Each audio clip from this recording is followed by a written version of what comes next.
Hello, Claudio Rodrigo Ochoa here. This is my first lab for independent study. In this lab, I will talk about a three-wire control circuit. So, to do this lab, I use all those modules that you can see here. So, here I have a three-phase power who come from the lock module to the contactor, and from the contactor to the overload relay, and then to the motor. So this motor, I wired this motor in low voltage. So what I can say here is the relay here, this relay, I put this relay here to protect the motor. So for example, if the motor is overload and it pulls so many amperage, the overload relay will turn off the motor to just protect the motor.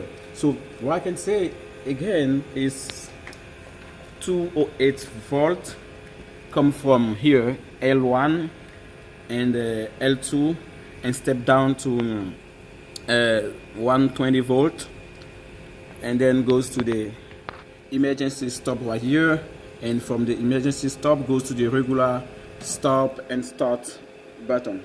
So and then goes to the contactor here, yes, and then from the contactor to the overload relay and to the motor. So here we got like I can say two different phases. Here is three phases, and here we got two phases from L2 to L3, and goes straight to the contactor. All right, and then for the contactor to the to the start and stop. Yes. Okay, so I will turn my motor on to show you how that works.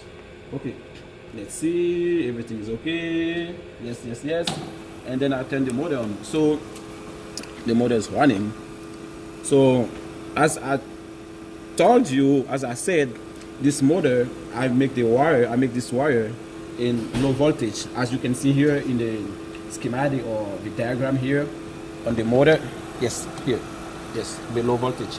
So this relay, when I push this, okay, for example, if I say okay, there is an overload here, this is the way that the relay will act, like this, and stop the motor, you know. But in this case, I don't have an overload, I don't have nothing, so I will start my motor again.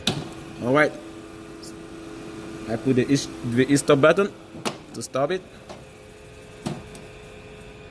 and then like it on and off and off and on and on.